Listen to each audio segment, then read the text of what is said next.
Hello students, আজকে তোমাদের জন্য ক্লাস 7 প্রশ্ন বিচিত্র 2024 সেকেন্ড সামেটিভ ইভ্যালুয়েশনের পরিবেশ বিজ্ঞানের মডেল কোশ্চেন পেপার 7 আলোচনা করছি। এটা ডিএইচ ভারত সেবাশ্রম সংঘ প্রণব বিদ্যাপীঠের কোশ্চেন। প্রথমে ফিজিক্যাল সায়েন্স পার্টটা দেখে নেব। একের দাগ, নিচের প্রশ্নগুলির সঠিক উত্তরটি নির্বাচন করে পূর্ণবাক্যে লেখো। একের কোশ্চেন, চৌম্বক দৈর্ঘ্য সমান চুম্বকটির জ্যামিতিক দৈর্ঘ্য গণিত কোনটা হবে? উত্তর হবে 0.86 অথবা 0.85। তাহলে এক্ষেত্রে বিয়ের উত্তরটা সঠিক। এরপর দেখো, তারের পাক সংখ্যা বাড়ালে তড়িৎচুম্বকের শক্তি বাড়বে, অর্থাৎ এর উত্তরটা সঠিক। আকাশে রংধনু আসলে সূর্যের সাদা আলোর বিচ্ছুরণের প্রাকৃতিক ঘটনা মাত্র, তাহলে বিয়ের উত্তরটা সঠিক। সমতল আয়নার সঙ্গে 30 ডিগ্রি কোণে আলো আপতিত হলে প্রতিফলন কোণের মান কত? একটু খেয়াল করো, আলো এটা হচ্ছে অভিলম্ব আর এটা হচ্ছে আলোকরশ্মি আপতিত হচ্ছে আর এটা প্রতিফলিত হয়ে বেরিয়ে যাচ্ছে। সেক্ষেত্রে এই কোণটা তোমাকে 30 ডিগ্রি দিয়েছে, তাহলে প্রথম কথা এই কোণটা তোমাকে 60 ডিগ্রি বের করতে হচ্ছে, কারণ টোটালটা কত? 90 থেকে 30 বাদ দিলে 60। তাহলে আপাতন কোণ যদি 60 ডিগ্রি হয়, প্রতিফলন কোণও 60 ডিগ্রি হবে, অর্থাৎ এক্ষেত্রে বিয়ের উত্তরটা সঠিক। তড়িৎ বর্তনী গঠনের জন্য কোনটি প্রয়োজনীয় নয়? পরিবাহী তার, তড়িৎ উৎস, তড়িৎ শক্তি ব্যবহারকারী যন্ত্র, বন্ধ অবস্থায় থাকা সুইচ। দেখো, এক্ষেত্রে বন্ধ অবস্থায় থাকা সুইচের কোনো প্রয়োজন নাও হতে পারে। এরপর দেখো, দুয়ের দাগ, নিম্নলিখিত প্রশ্নগুলির উত্তর দিতে বলেছে। শূন্যস্থান পূরণ প্রথমেরটা দিয়েছে। দণ্ডচুম্বকের ঠিক মাঝখানের অঞ্চলকে উদাসীন অঞ্চল বলে, তাহলে এই জায়গাটা তোমরা উদাসীন অঞ্চল কথাটা লিখবে, উদাসীন অঞ্চল। এরপর দেখো, তড়িৎচুম্বকের দুটি ব্যবহার লিখতে বলেছে। এক নম্বর হচ্ছে কলিং বেলে, ইলেকট্রিক কলিং বেলে, আর দু নম্বর হচ্ছে কি হবে? বৈদ্যুতিক যন্ত্র। বৈদ্যুতিক যন্ত্রে ব্যবহার করা হয় ফ্রিজে, রেফ্রিজারেটরে ইত্যাদিতে। তুমি আয়না থেকে 1 মিটার দূরে সরলে প্রতিবিম্ব তোমার কাছ থেকে কতটা সরবে?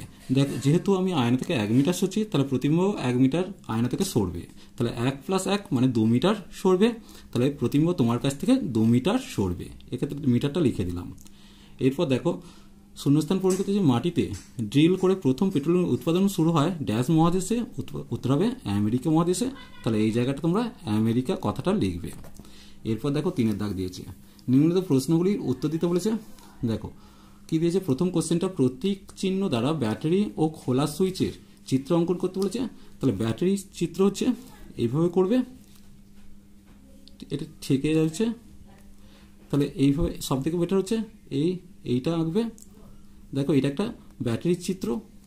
এরপর দেখো, খোলা সুইচের চিত্র হচ্ছে, এটা হচ্ছে খোলা সুইচের চিত্র। এরপর দেখো কি দিয়েছে, তড়িৎ চুম্বক কাকে বলে? না, তড়িৎ প্রবাহের ফলে যে চুম্বকের সৃষ্টি হয় তাকে তড়িৎ চুম্বক বলে। এরপর দেখো, এলইডিতে কোন শক্তি কোন শক্তিতে রূপান্তরিত হয়? এলইডিতে কি হবে? এলইডিতে তড়িৎ শক্তি আলোক শক্তিতে রূপান্তরিত হয়, তাহলে এই জায়গাটায় তড়িৎ শক্তি থেকে আলোক শক্তি তৈরি হচ্ছে।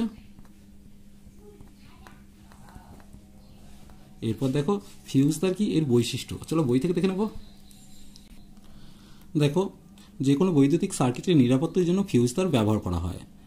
এই ফিউজের মধ্যে দিয়ে তড়িৎ ওই সার্কিটে প্রবেশ করে, ফিউজ তার খুব কম উষ্ণতায় গলে যায়, ফলে কোনো কারণে খুব বেশি পরিমাণ তড়িৎ উৎস এসে পড়লে ফিউজ তার খুব উত্তপ্ত হয়ে ওঠে ও গলে যায়, ফলে বর্তনী ছিন্ন হয়ে তড়িৎ প্রবাহ বন্ধ হয়ে যায়, কোনো সার্কিটের ক্ষতি হয় না, ফিউজ আবার পাল্টে দিলেই হয়।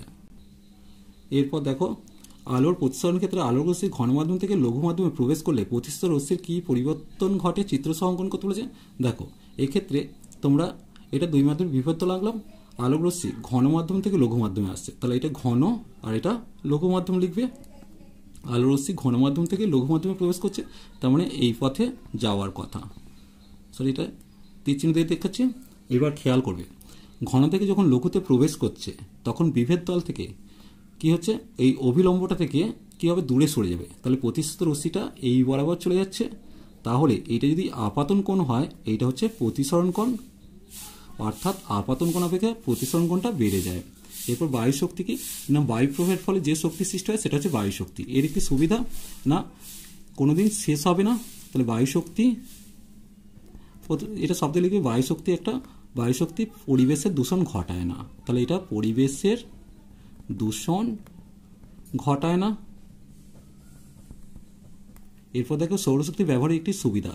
সৌরশক্তি হচ্ছে ব্যবহারের সুবিধা হচ্ছে এটি পরিবেশ বান্ধব শক্তি, তাহলে এখানে লিখে দিচ্ছে পরিবেশ বান্ধব শক্তি বা পরিবেশের কোনো ক্ষতি ঘটায় না।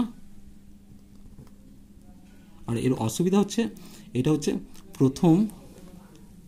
প্রথম স্থাপনের সময় খরচ বেশি হয়, লিখবে। এরপর দেখো কি দিয়েছে, লাইফ সায়েন্স পার্টটা দিয়েছে, চলো দেখে নেবো। প্রথম যেটা দিয়েছে, নিয়মিত প্রশ্নগুলির সঠিক উত্তর নির্বাচন করে লিখতে বলেছে। একের কোশ্চেন, কিশমিশকে জলে ভিজিয়ে রাখলে ফুলে ওঠে, এটি এক ধরনের অভিশ্রবণ, এটা অবশ্যই অন্তঃঅভিশ্রবণ ঘটছে। কাণ্ডের যে জায়গা থেকে শাখা ও পাতা বেরো হয় সেই জায়গাটি হলো পর্ব, কক্ষ, পর্বমধ্য, বিটপ, এটা উত্তর হবে পর্ব। এরপর দেখো ফুলের যে অংশটি ফলে পরিণত হয় সেটা হলো ডিম্বাশয়, খেয়াল রাখবে ডিম্বাশয়টা ফলে, ডিম্বকটা বীজে পরিণত হয়। এবার দুই দাগ, নিচের বাক্যগুলিতে উপযুক্ত শব্দ বসিয়ে শূন্যস্থান পূরণ করতে বলেছে। সেপটিক ট্যাঙ্কের বিষাক্ত গ্যাসটি হলো H2S বা হাইড্রোজেন সালফাইড, লিখবে হাইড্রোজেন সালফাইড।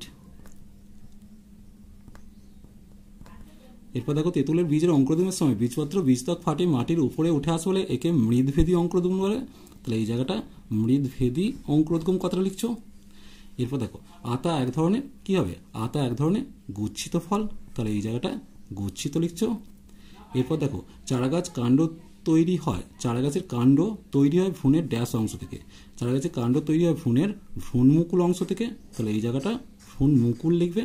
তাহলে ভ্রূণমুকুল থেকে কাণ্ড, ভ্রূণমূল থেকে মূল তৈরি হয়। এরপর 3 দাগ, তো প্রশ্নগুলির উত্তর দিতে বলেছে। পুকুরের বা নদীর মাছেরা তাদের দেহে জলের পরিমাণ কিভাবে স্বাভাবিক রাখে, এটা তোমরা বইয়ের 226 পাতা থেকে পেয়ে যাচ্ছ। দেখো 1 নম্বর হচ্ছে লঘুমূত্র ত্যাগ করে ফলে অতিরিক্ত জল বেরিয়ে যায়। 2 নম্বর হচ্ছে ফুলকার মাধ্যমে জল থেকে আয়ন শোষণ করে। এরপর দেখো স্বপরাগযোগ ও ইতর পরাগযোগের সংজ্ঞা দিতে বলেছে, চলো বই থেকে দেখে নেব। দেখো এটা তোমার বইয়ের 210 পাতা পেয়ে যাচ্ছ। কোনো ফুলের পরাগরেণু যখন ওই ফুলে অথবা একই গাছের অন্য ফুলের গর্ভমুণ্ডে পড়ে বা স্থানান্তরিত হয় তখন ওই ঘটনাকে স্বপরাগযোগ বলে। আর কোনো ফুলের পরাগরেণু যখন একই রকম অন্য উদ্ভিদের ফুলের গর্ভমুণ্ডে পড়ে বা স্থানান্তরিত হয় তখন ওই ঘটনাকে ইতর পরাগযোগ বলে।